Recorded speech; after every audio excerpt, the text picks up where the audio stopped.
is pure. All I know is when he's near I feel secure. I've fallen so hard and there's no cure. No perfect body, so perfect looks. No fairy tales, Hollywood or romance books. I think love walked in the room today. I think you finally came my way. I know I couldn't walk away. If only knew what I would say. This is love, I hope you'll stay. This is love, I need you to stay. Please don't ever walk away. Please don't ever walk away.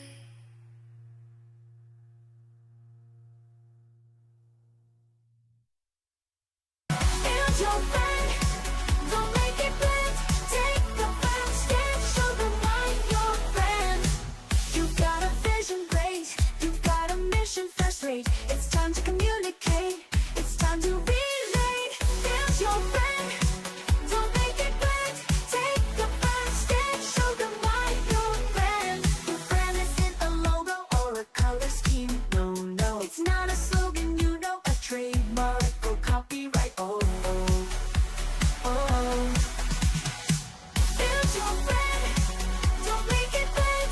Take the first step, show them why you're friend. Your brand is everything people say when they're talking about you. Reputation is king when it comes to branding. Build your friend, don't make it blend. Take the first step, show them why you're friend. Your brand begins with you, everything you say and do. Sharing your heart is true, will bring customers to you. Build your brand, don't make it blend. Take a first step, show them why you're friend.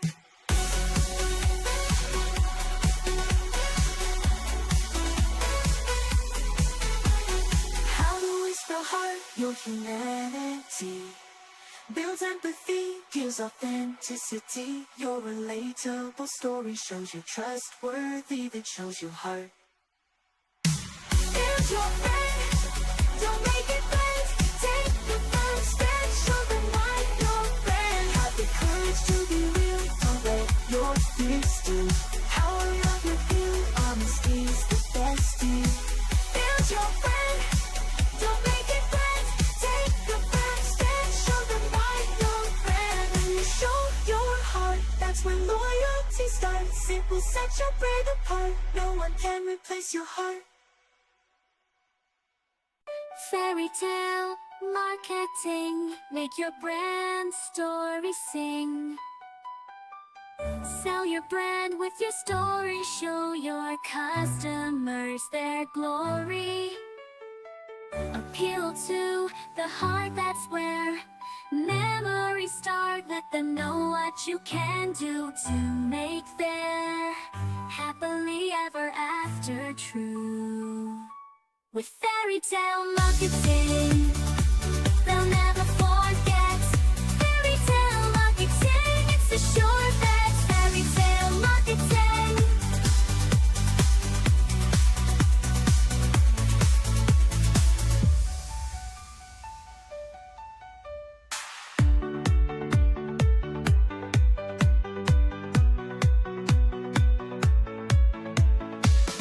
Fairy tale.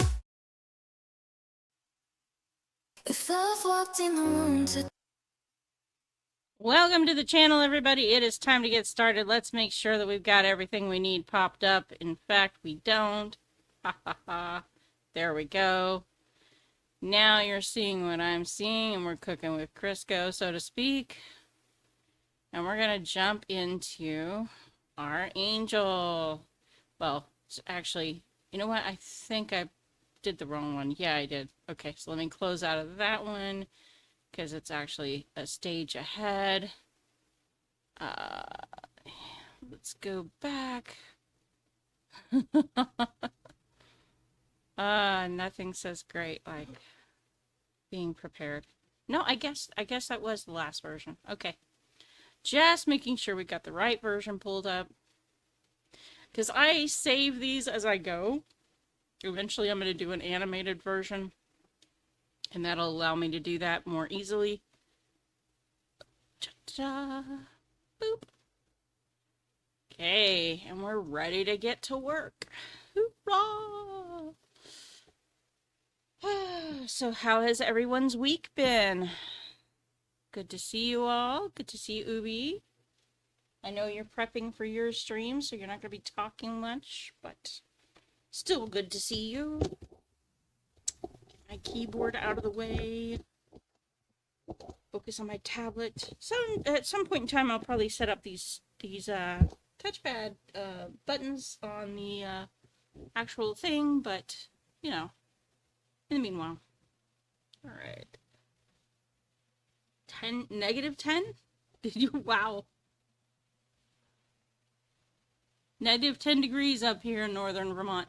You know, my mom was born in Burlington. How close are you to Burlington, Vermont? Her folks actually came from French Canadian heritage, so. Hey, it's Timmy! Good to see you. Glad to know you're still here with us and doing well. All right.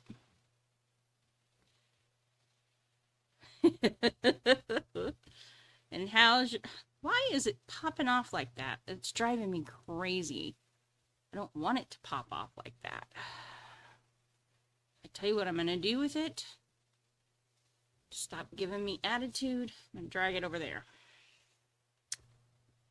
Maybe I'll still be able to see it when I start working. Chihuahua. All right, we're going to work on the human chest. 30 miles away from Burlington? Oh, that's like half an hour drive. Yeah. Might have to arrange at some point a visit in that direction just because, you know, that's my mom's neck of the woods, so to speak.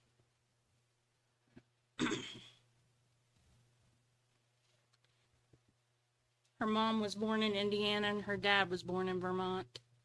And he was raised there. She was raised mostly in Dallas and Indiana and all around, so. But, pretty cool.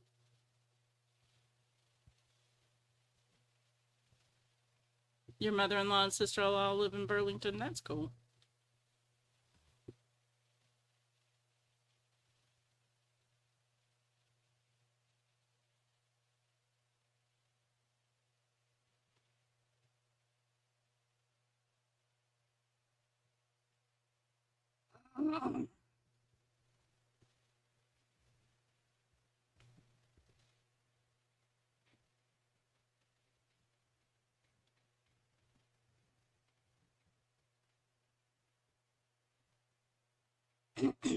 I've actually never been to Vermont. It's one of the states that I haven't been to, but is on my list of things to eventually visit, or places rather, I should say. I've visited most of the states, even if it's just for a couple of hours. I'm going to turn off the globe just so I can see what's going on. When you've got things that are obstructing, it's nice. This is one of the advantages of having it on layers, because you can turn things off without necessarily affecting your overall artwork. There's the hand. Okay. Ha ha ha. You can also see where you've made mistakes, like that. You've got some of the hand where it doesn't belong.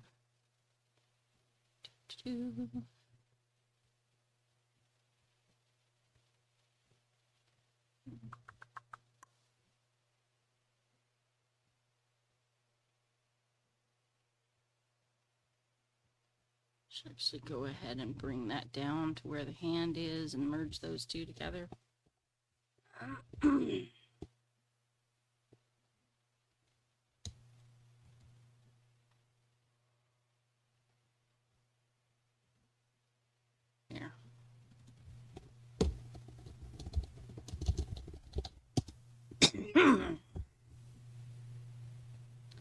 That way when I turn it off, it actually does turn it off. Hi. Okay.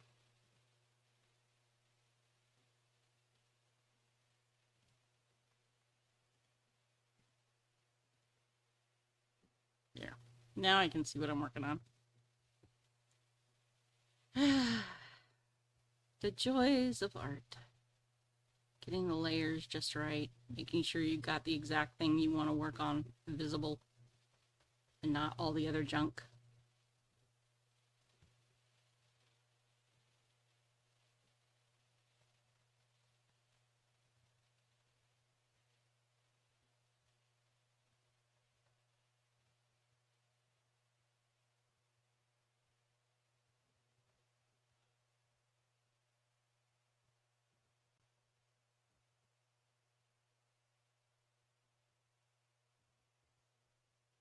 Alright. Start bringing in some of that shading.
Now to blend all of that together. I think I'll make the blending a little smoother.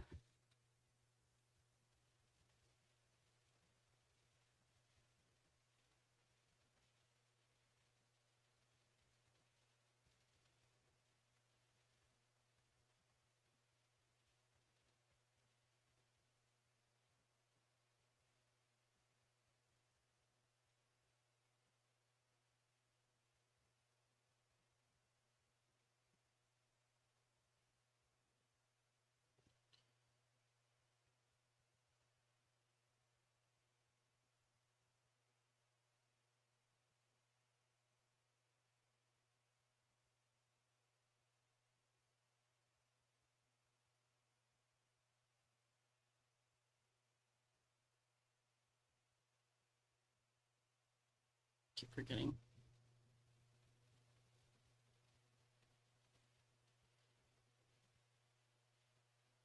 Yeah, it is great seeing Bill go live. He's so awesome when he does. His music is incredible. We have such a talented group in our community.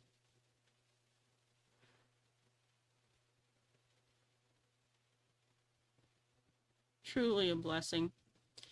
I think it's one of the best kept secrets on the interwebs.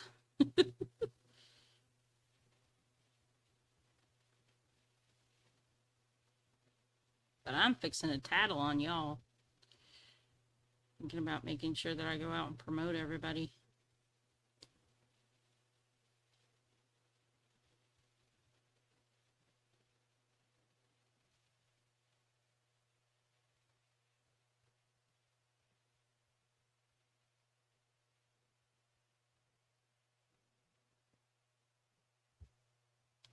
Ooh, I like the way that's looking. That's nice. If I do say so myself. And I did. As they say in Texas, it ain't bragging if it's true. It's okay to say things that are true.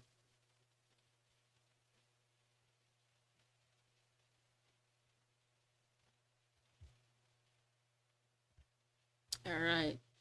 Now they've got his chiseled human abs. We're gonna go with his, putting in his, last night's episode of IT, Welcome to Derry, was so heartbreaking.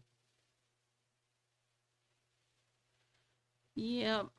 Giving your life to save somebody that you love is both heartbreaking and admirable.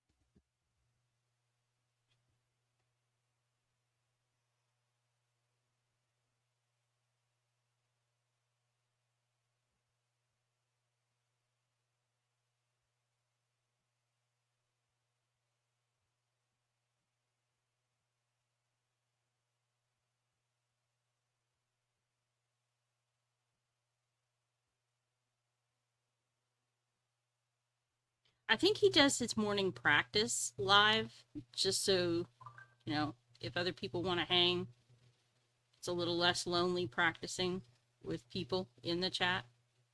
And it probably helps build his channel a little too.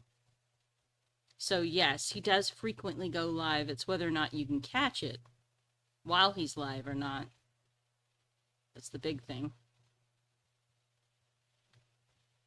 I've often got things going on when he's streaming. And that is what a man should be, a true knight. Willing to lay down his life that his love may live.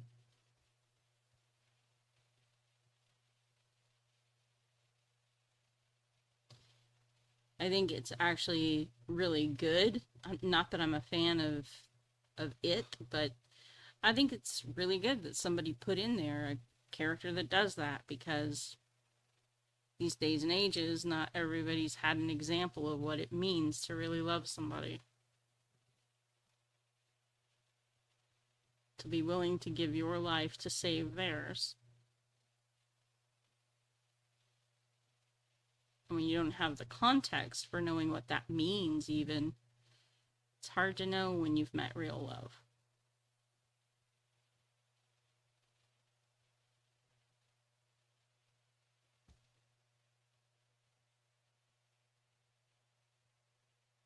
So many people out there are confused about what love is and how to recognize it when they come upon it.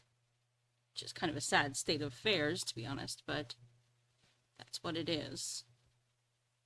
We've got so many things being called love that have nothing to do with love.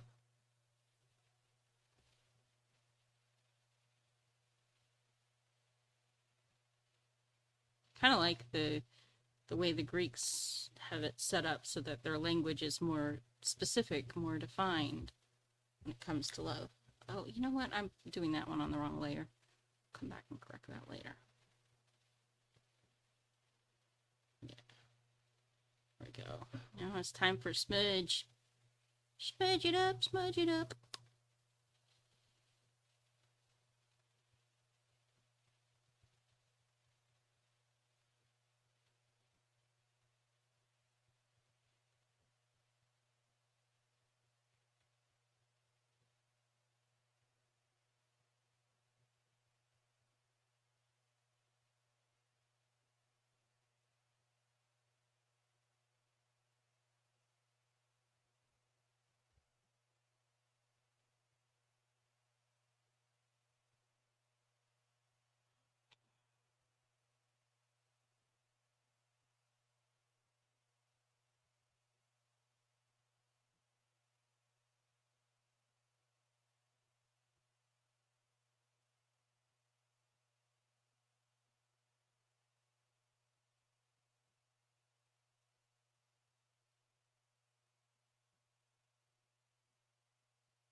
His name was Richie, and he was a young drummer. Just as he died in a tragic fire to save and Marge, the girl he was in love with.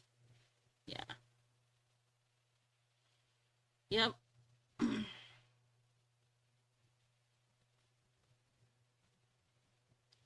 I think having those examples is important.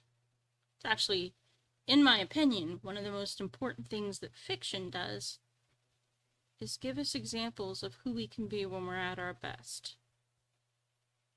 And also who we can be when we're at our worst, and maybe encourage us to do better.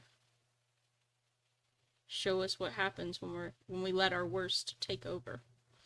But also show us what happens when we let our best come through.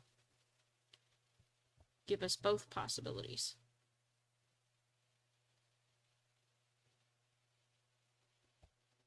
All right.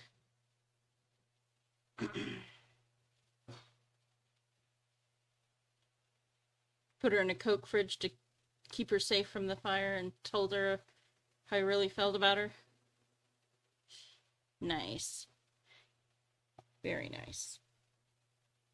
Although tragic that it wasn't until, he's having to choose between life and death that the truth comes out about how he felt, but better late than never.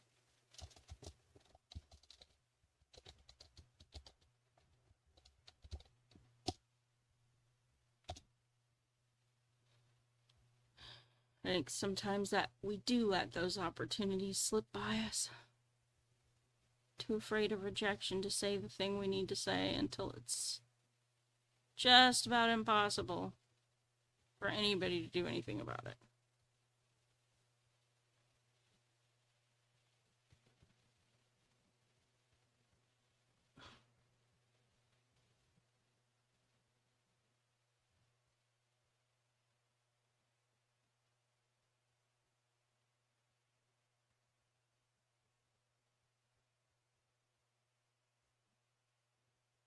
I don't doubt it, Malachi. Sounds like it was a very touching scene.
Hard to get you to cry and feel emotionally attached to everything besides your fiance and your son.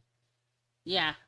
Well, when you've been through a lot, it does take a lot to break through those emotional barriers. I find I don't cry often until I'm singing, and then I struggle with not crying because if a song really touches me, It just opens up the waterworks. Drives me insane, truthfully and honestly, but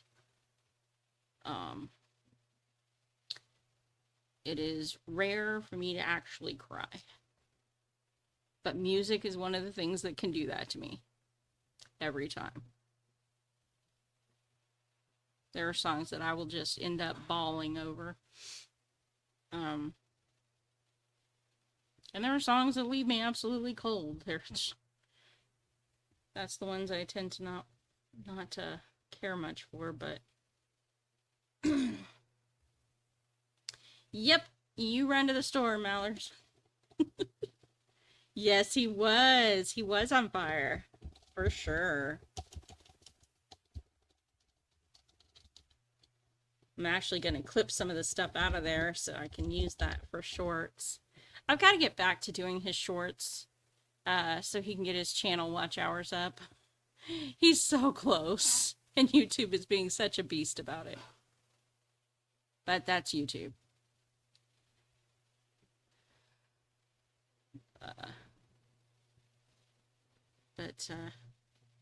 Yeah.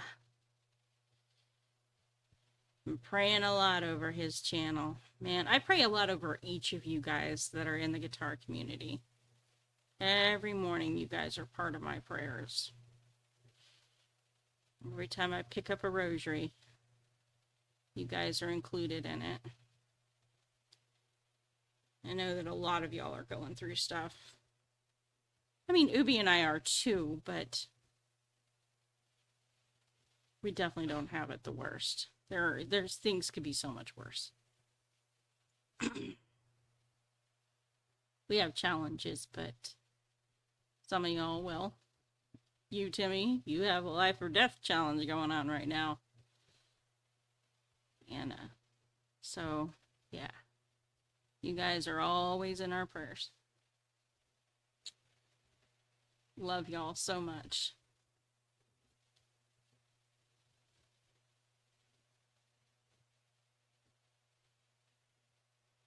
Yes, yes. Well, one of the things I'm thinking about doing, and since you're here, you're going to get to find out before anybody else does, is taking, now that he's got his little animated videos at the start, I'm going to take those, clip those, and use those for the shorts, because I think they'll be more attention grabbing. I think they'll do better than the regular. And we'll put them head to head. You know, we'll see what comes of that, but I really do think they're going to do well. I think that's going to be a major turning point in his channel growth. Just rocking that out. That looks nice. I'm liking that.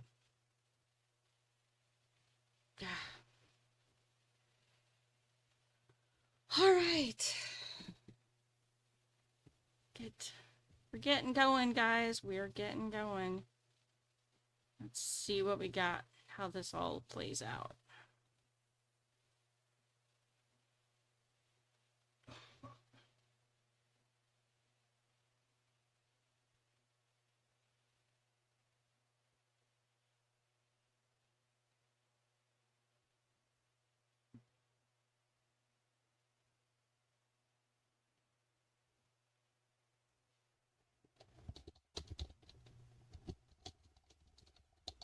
At some point in time, I'm going to have to put some clothes on this bad boy. I just don't know what I want him to wear. That's why I haven't done it. He's going to be naked for a little while until I figure out what I'm putting him in.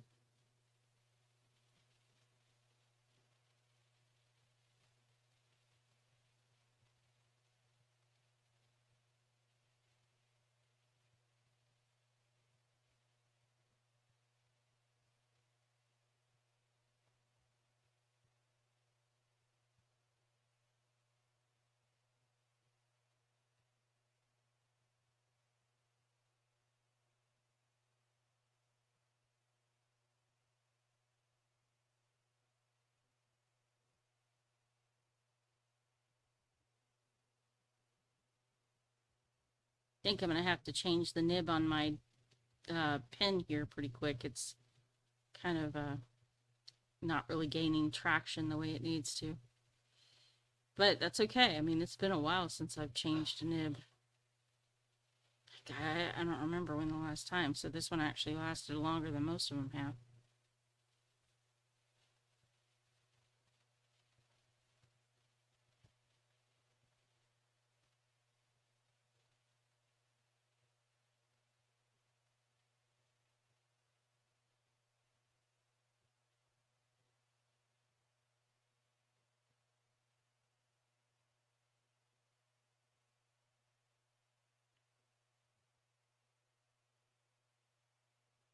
Yes, shorts. Yeah, we got to get those shorts going. It really does help attract new viewers, and that's what we need for his growth anyway. He's got close to 800 subscribers now, which is cool. And since most of those have come in from him doing guitar work as opposed to his other stuff, it's a really good place to build from because, you know, they're mostly interested in the content he's putting out now, as opposed to when he was starting to grow back last year. A lot of it was from gaming content, so they weren't as interested in the guitar stuff. And that meant that he wasn't getting as many people clicking in when he would go live. And so he's had to fight that battle to get his channel subscribers to be the right kind of people to be interested in his current content. So, but he's getting there. He's getting there.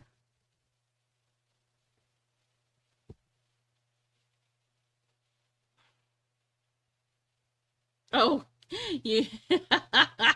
Oh, you meant for him. Yeah, for the Technosavior. Yeah, he needs shorts eventually, but but for now he's sneaky. I just haven't decided. I think actually I'm gonna borrow from Roman period and probably put him in a toga or something like that. I'm not sure what exactly, but then again, given the role that I think that he's going to play, it might be more like a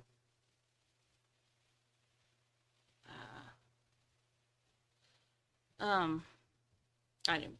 It might be something else. We'll see. But I do think a toga might be entirely appropriate for him, like a Caesar-ish character.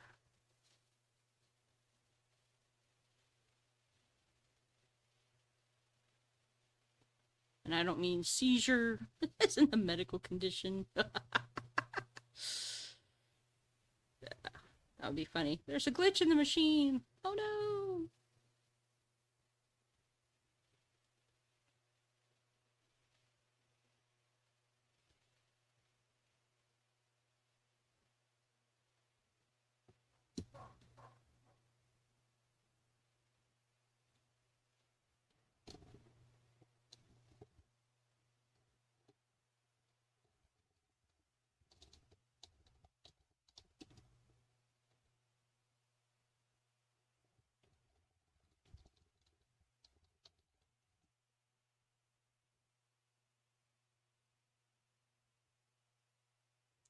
Yes, he does. The marble races do add a lot of fun to it.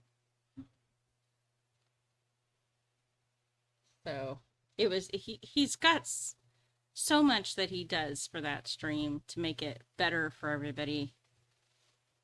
Really, the amount of production elements is crazy. You're funny. Oobies over here. I am a glitch. No, you're not.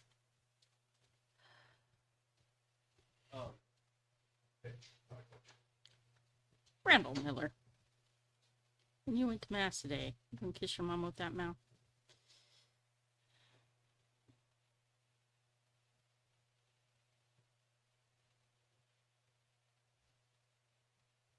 Being naughty.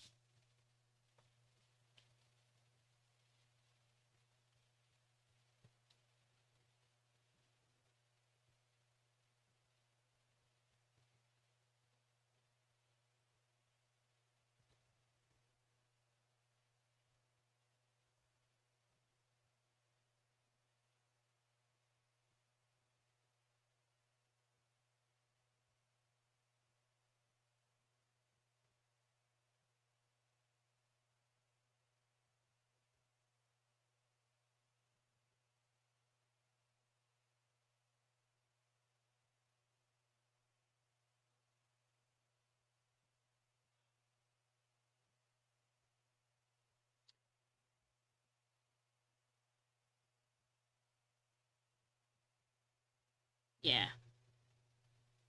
But it's good.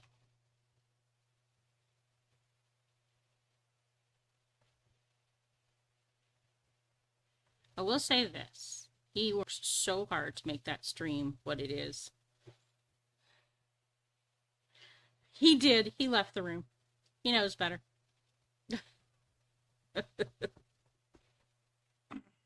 Being naughty.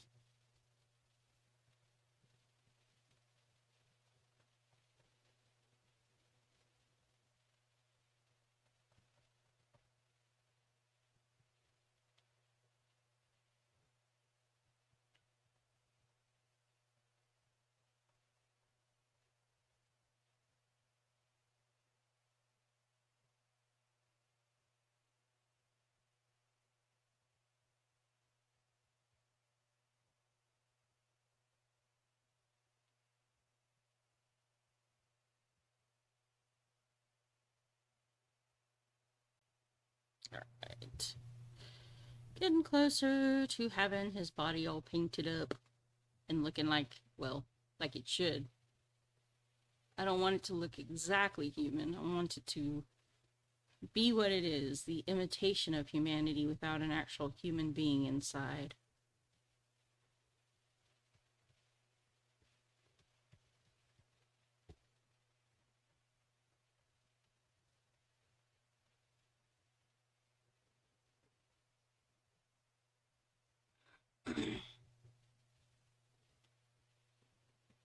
Yeah. Well, we had 3 levels of alert for trouble in my house when I was growing up. If my mom said, Brandy, I knew it was, I was being warned. If she said, BrandyMMiller, I knew I was starting to really get her going. And if she said, because at the time my last name was Spooner, she said, BrandyMMiller Spooner, I knew I was cooked. It was time to definitely quit whatever I was doing and beat a hasty retreat because stuff was about to hit the fan.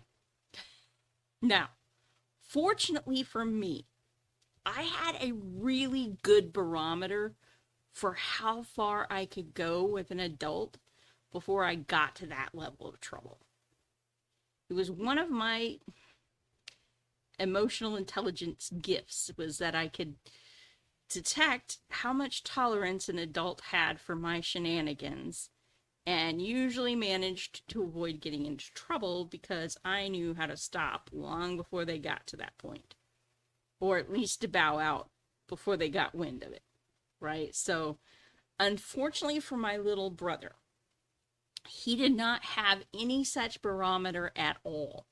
Like, he had no clue about other people and their emotional states. So he would get, he would be doing the things that I was doing, but he wouldn't know when to stop. So he would get himself into massive amounts of trouble because he would not stop in time. And even though he was doing exactly, and even though I was usually the one that instigated him getting into that trouble in the first place, I will say I was quite the naughty little creature growing up. It was definitely the cause of many of my brother's beatdowns by my parents. That poor kid caught hell for a lot of my mistakes. I feel bad for him looking back. It must have been so hard to be him growing up. He just didn't have any kind of emotional barometer at all for what other people were going to do. And I don't think he really understood other people. That was part of his problem. He really didn't get the rest of us. He was a very generous kid by nature in a family that did not reward generosity but actively punished it.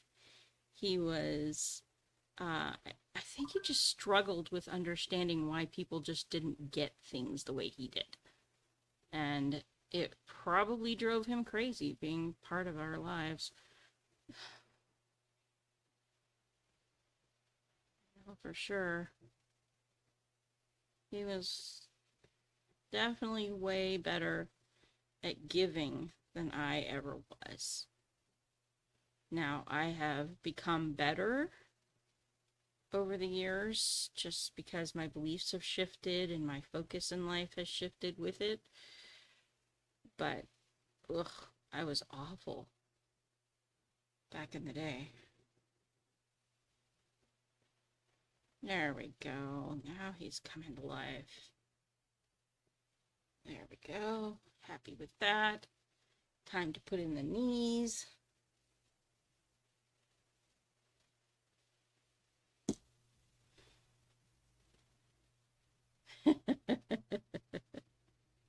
Yeah, kids today do have no clue.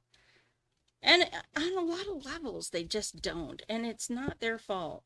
I mean, we adults have not done really a great job of helping them understand things better.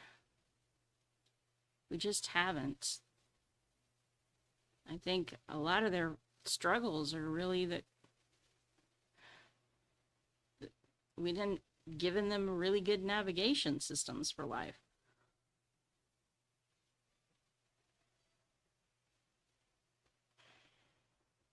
Of course, I say that, but as part of Gen X, we didn't get good navigation systems given to us. Our parents pretty much left us alone to raise ourselves.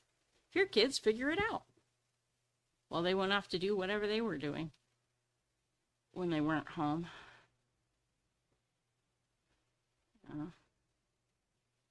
I know we pretty well ran the roost from the time we got out of school until Mom showed up around 6.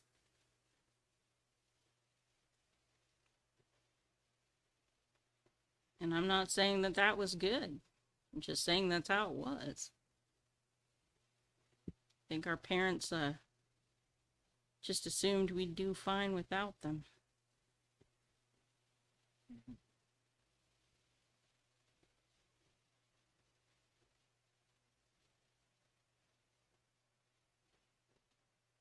I think there were a lot of assumptions made back in the day about what kids could handle and what they needed and what they didn't. Those weren't always accurate assumptions.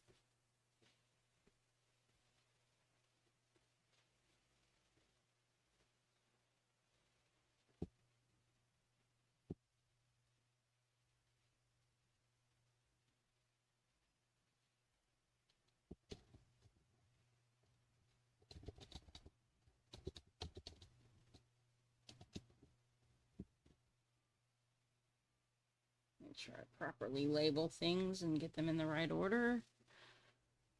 Always a bummer when you don't.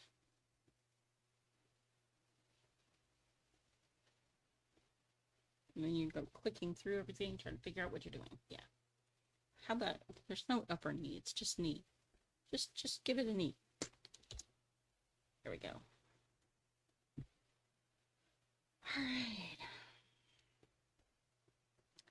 Yeah, I really wish that there had been more adult guidance when I was a kid, but like I said, our parents, well, my parents for sure were just not there. My dad and my mom divorced when I was 4. My dad took back off to Mississippi when I was 4.5 because he figured Mom had it under control and he was just in the way.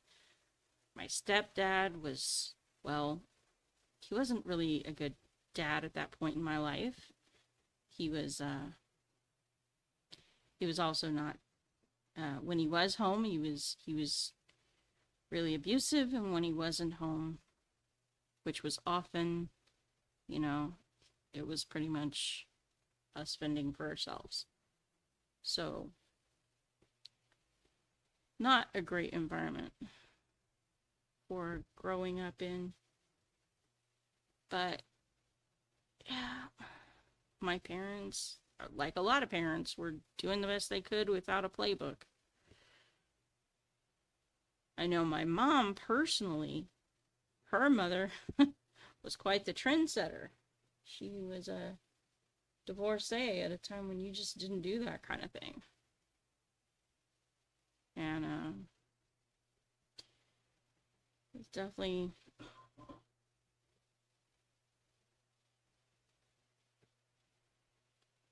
a different experience for my mom than the average experience would have been. I think there was a lot of trauma in her that she was trying to deal with at the same time as she was trying to raise kids, so makes it more difficult. All right, now we've got the lower body done, and to my satisfaction, time to get that upper arm. I'm going to put it on the top layer here.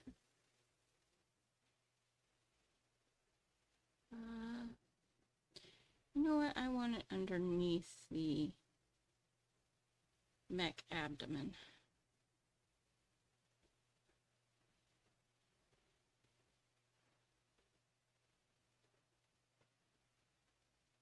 Yeah.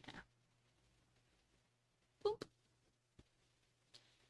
Da, da, da, da, da, da, da, da. Hey, Malachi. Good to see you back. Yeah. But like I said, I mean, I think there's a lot that's...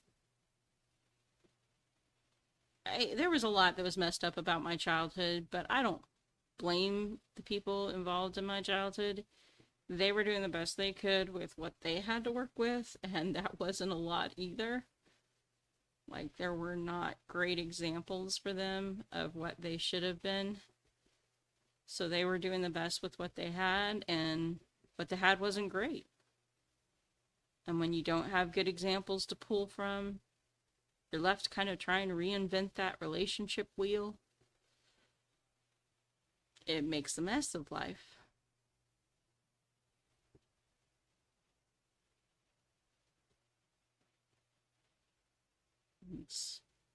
I know a lot of people hate organized religion, but I will say this, you know, religion is a set of rules about relationships, and it doesn't require you to reinvent the relationship rule book every time that you start off in life so that you have an easier time figuring out how to build strong, healthy, natural relationships.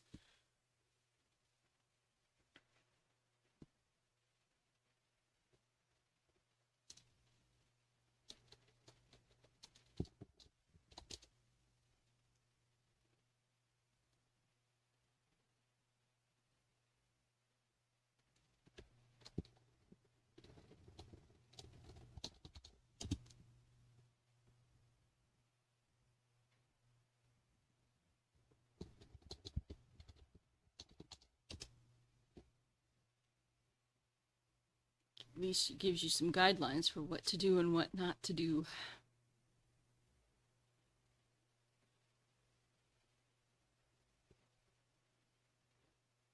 Things that I did not have a lot of. I mean, my mom took us to church, don't get me wrong. But because of the way things were handled in our household, I didn't really get the benefit. Because we basically lived religion 1 hour a week. You're scheduled to be Brother Ed's guest on the 21st? That's amazing.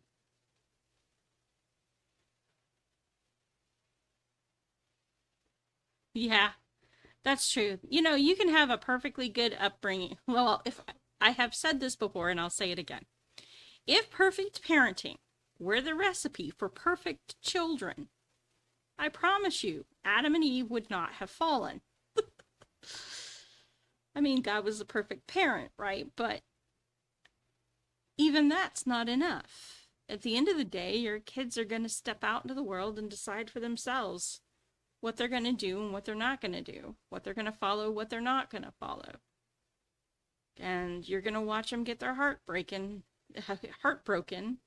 in ways you had prayed they never would, ways you tried to prevent them from doing because you knew what the pain would be if they did. But at the end of the day, you don't have control. You just got to surrender them, surrender the outcome, and pray that whatever comes their way, they can navigate it, that you've given them enough to help them be able to do that. So, you know, but yeah, we all can rebel too. I mean, you start doubting your parents, and before you know it, you're testing the waters to see which parts of what they told you can be trusted and which parts can't. It's not abnormal to do that. Painful to watch when you're the parent, but it's not abnormal.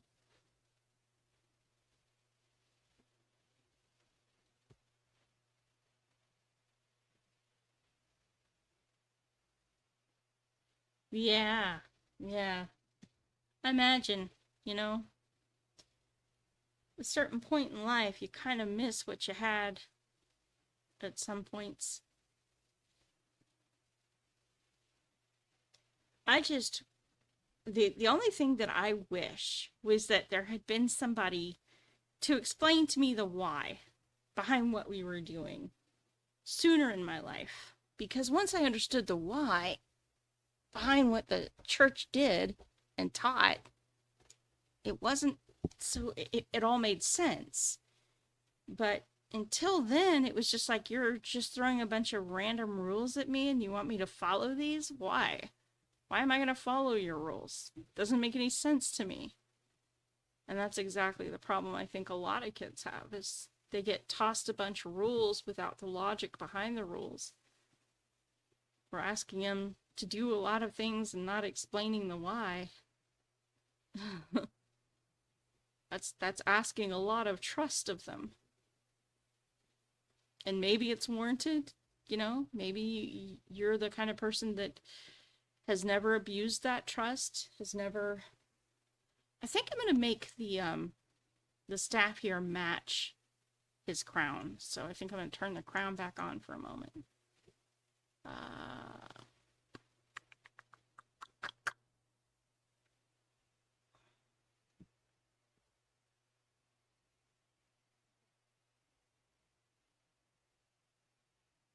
Yeah, a lot of people end up leaving church behind, which a lot of times they leave church behind because they get hurt by the people in the church.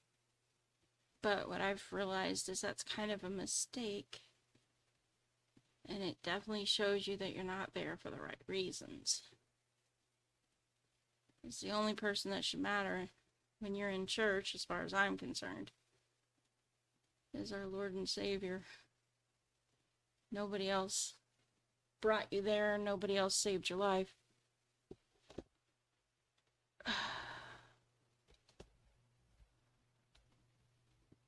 All right. That's my opinion, which other people may have their own, and are certainly free to do so.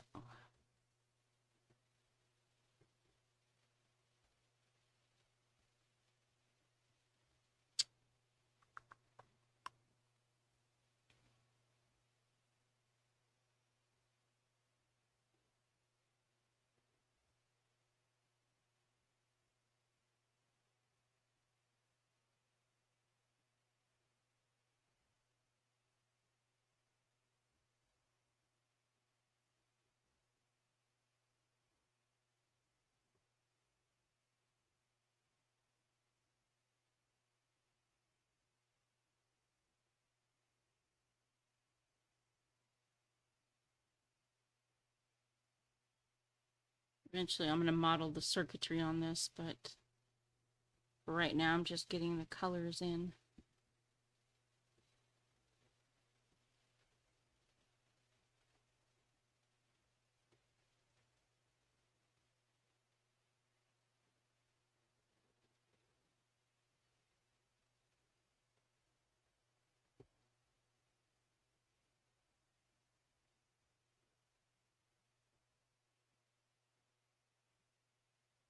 Nice. He plays bass guitar with the church band. That's pretty cool.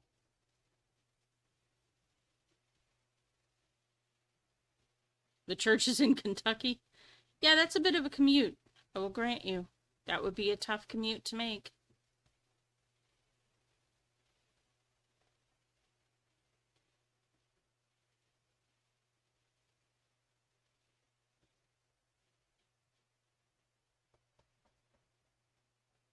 Vermont to Kentucky.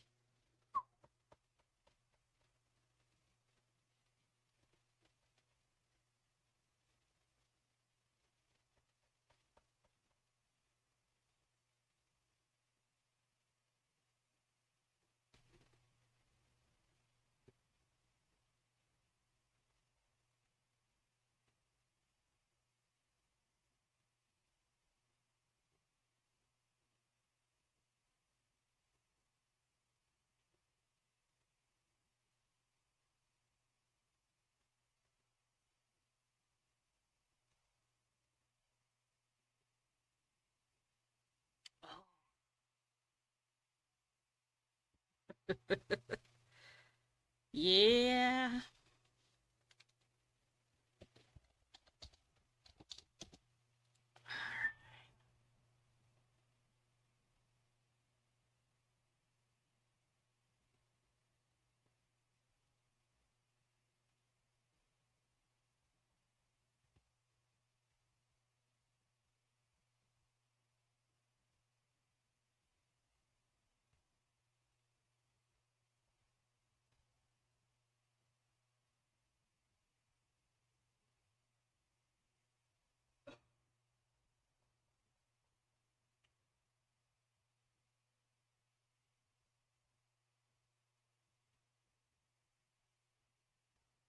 Now, I actually have decided to change my mind about the top of the scepter, which I was going to make it green to match the rest, but I think it's actually going to be a crystal, so I'm going to change the coloration for a moment. Yeah. Make it a ruby crystal on top to match his eyes and the, yeah.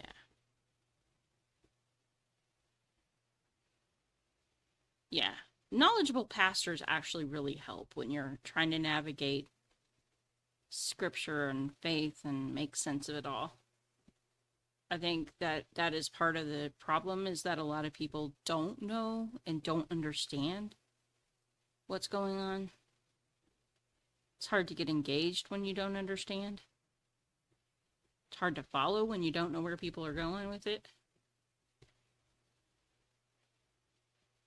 But, so, I mean, in a sense, I can kind of understand a lot of people's trouble with things is they don't understand. They don't know why we're doing what we're doing or what it means or what the ramifications are if they don't do what they're being asked to do.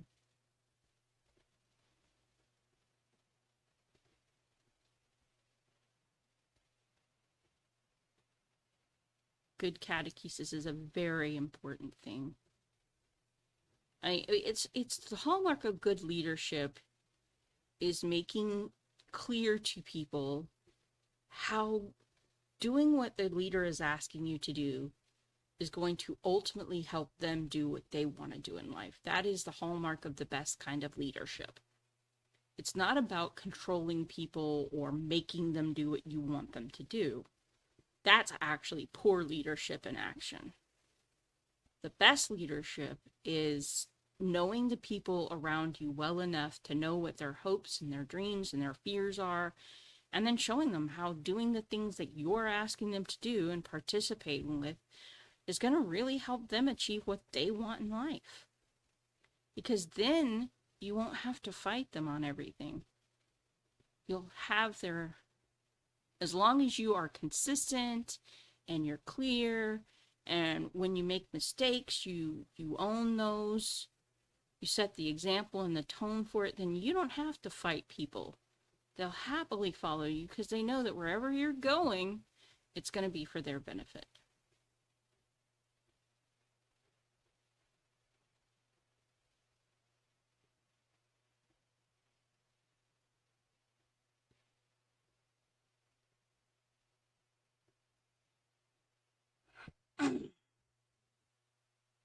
Yes, absolutely.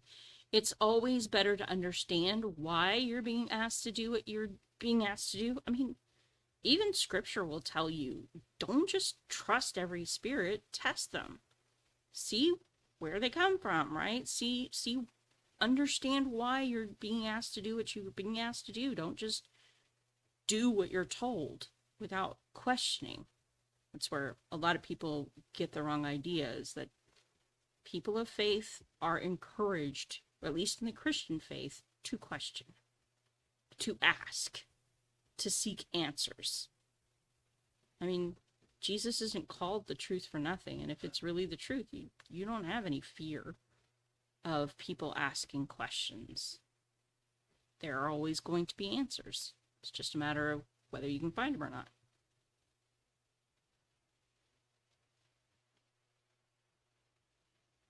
No, be a sheep, but be an intelligent sheep, which is kind of an oxymoron. Because, Jesus called us his sheep. So I'm not afraid to be a sheep, but don't be mindless.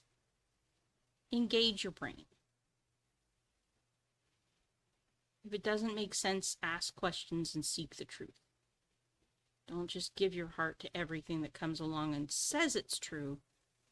Really test, is this true? Can I rely upon it? What is the fruit? And that was something Jesus was really big about telling people is, look, judge by the fruit. Don't just jump in and blindly believe what anybody tells you. Look at the outcome. Is that what you want? If it's not, if the outcome they're getting isn't the outcome you want, don't do it. If it is,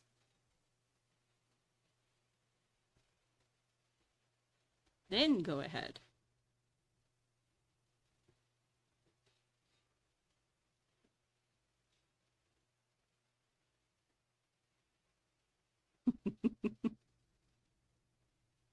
I guess be the right kind of sheep. Because, yeah, there are people who are pretty well just gonna follow whatever people tell them to do because they've got no idea why any of it matters.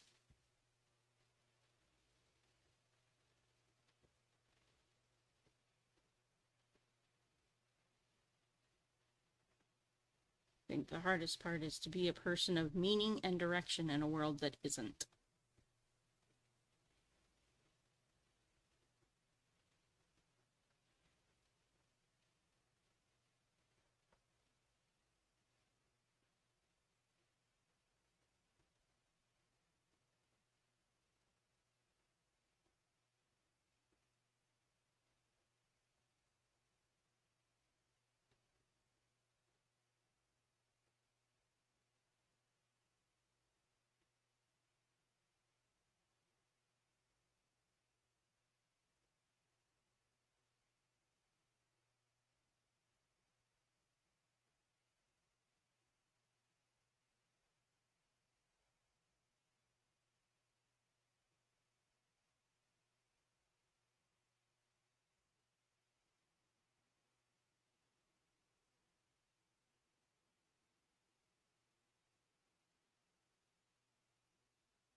Yes, God's will, not your own. Exactly.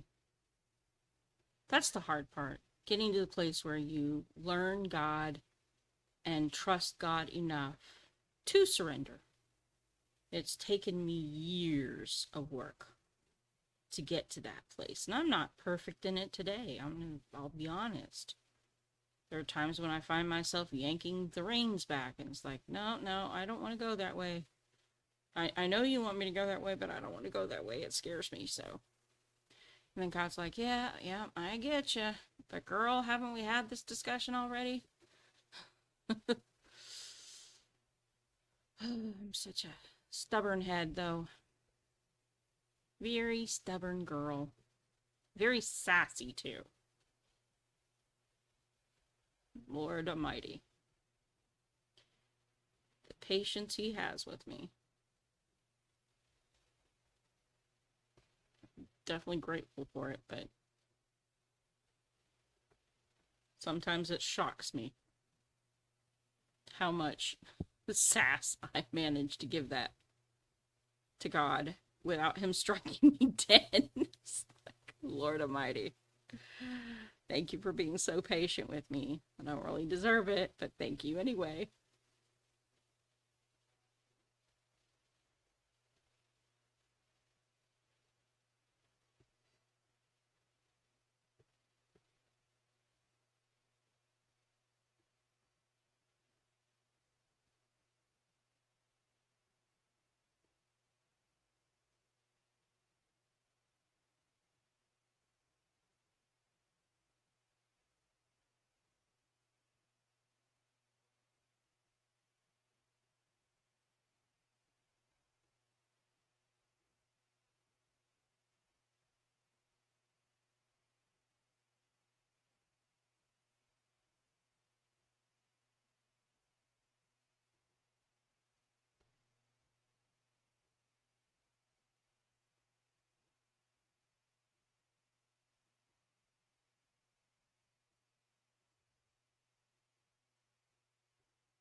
Yes, we all do take life for granted, and one of the defining moments in my life came when I was about 28.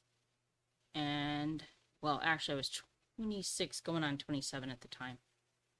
And went on a walk, and I was not living right at all at that point in my life. I was like basically flipping God the finger and, joking about being a tour guide on the bus for hell.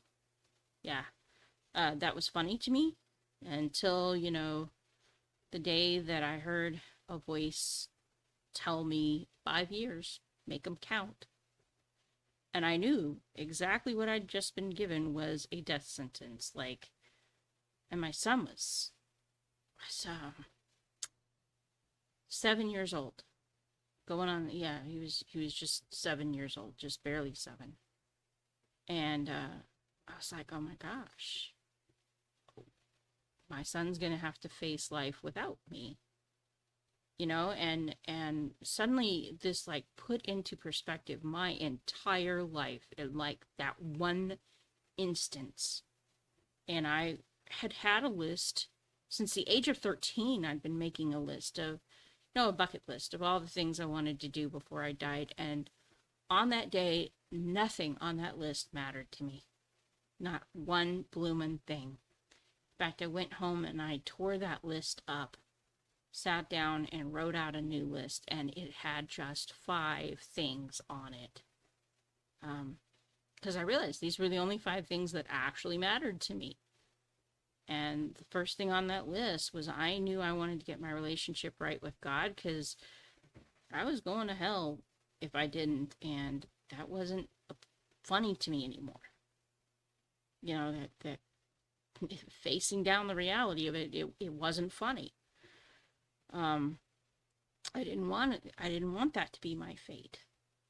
And then the second thing that I wanted was to fix the relationship between my husband and my son, because they were constantly at each other's throats, and I was worried that if I were out of the picture, they wouldn't survive that. My husband had always told me that if I went first, he was going to follow me, and that would have left my son with nobody. So I didn't want that. And, just a whole lot of things in my life absolutely snapped into focus. Yeah, I say prayers for Jeremy and Jen every morning too. They are definitely in my prayers. Just some of the nicest people. Some real sweethearts in our community. And it's such a blessing to be part of this community, really. Oh, you are a goober. such a keeper.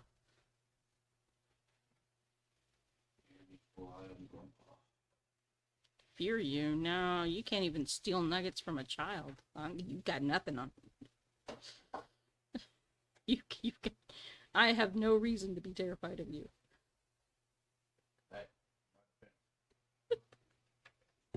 She is quick. Quick in the defense of those nuggets, man.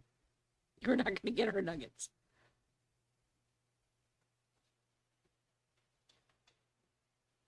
I'm gonna have some of my Yeah. Yeah, have some of your health drink before stream. Yes, your kosher. all natural. Yes, your all natural drink there. It's a health drink. Yeah. What is it? Vodka. Yeah. It's gluten-free. Gluten-free, let's see, what is it? Sugar-free? Fat-free? I don't know. All natural.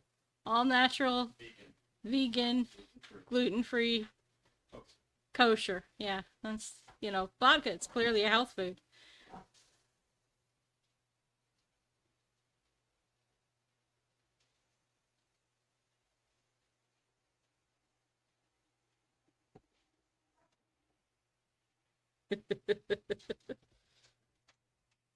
No, I don't think he really does. I think he has very little clue what he's actually done for people. And I won't say it's just him, because, Brian's part of that too. In fact, I think Brian sets he may be searching for tone, but he actually sets the tone for a lot of things that go on in the community. Which is, pretty amazing, really. And that's, like I said, that's part of what I find so inspiring and wonderful about the guitar community is the way they take care of each other and the way they look after each other. And, it's such a rare thing on the internet to find people who genuinely give a crap about each other and have each other's backs.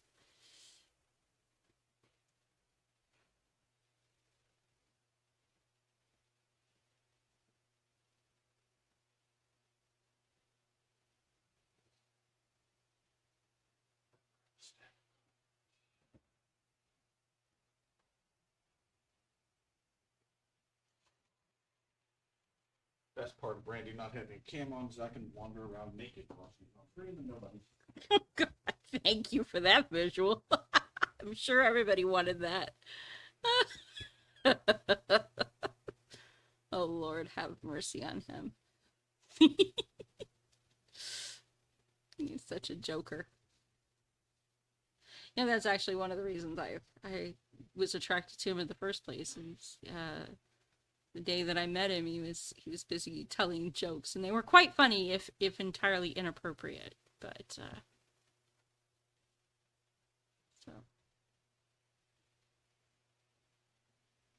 his sense of humor has always been something. But that's he always quite often gave me a reason to laugh. Then we got married and I killed that. No, just kidding. I was such a serious soul.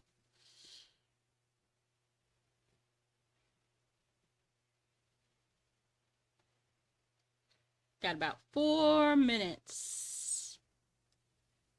And then we will take a break and I will post the link for Ubi's stream. Obviously, you want to catch us in there.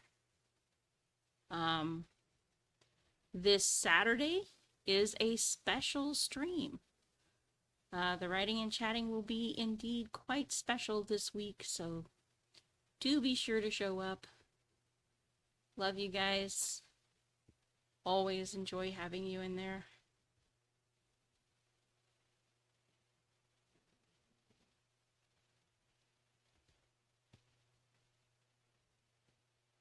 Alright, now to get to work on this part. See how much we can get done in this next 4 minutes.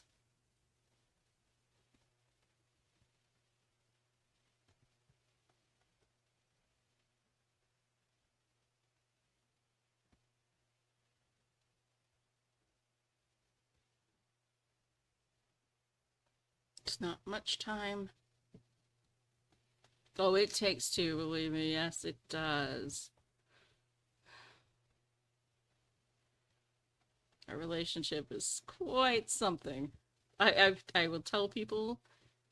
I am not afraid to tell people. The truth of the matter is that Ubi and I have done everything humanly possible we could do to destroy a marriage, and God has done everything divinely possible to keep that marriage together, and you see who won. We were both so messed up when we got together. Such messed up little individuals with so many dysfunctional notions about life and about marriage and about relationships and everything. And yet, in spite of us, God managed to work things to his advantage. Yes. Yeah. Definitely is. Great guy. You know, I didn't always appreciate the husband that I got. I did not always understand the husband I got. There were plenty of times when I truly thought he was the problem. And almost every time that I thought that and had nearly convinced myself of that reality, God would step in and show me, oh no, sister, here you go. Yeah, you're causing plenty of problems for me. Oh, okay, well, thank you for letting me know. I have learned over the years to appreciate him in ways that my younger self never could. And I'm grateful for that. Certainly makes my life easier, and I'm sure it makes his life easier too.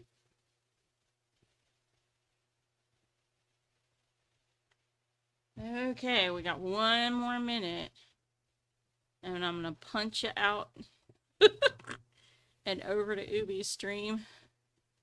And we'll see you over there. Catch you on the other side, so to speak. As Ted would say, grab yourself a Coke and a soft pretzel. Or, you know, whatever's handy. If they had Coke flavored beer, I'm sure Timmy would be all for it.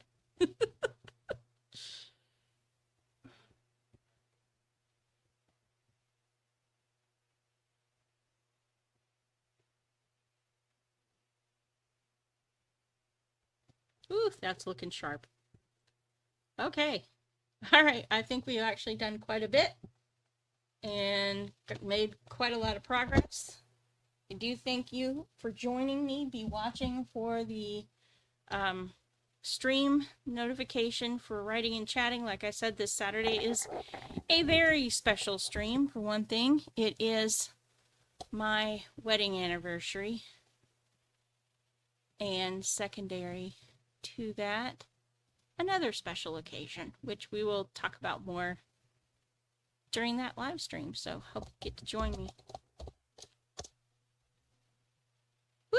New bottle of scotch. How dark. All right. Like I said, thank you guys for joining. I have truly enjoyed having you in here. I hope you have enjoyed the stream. And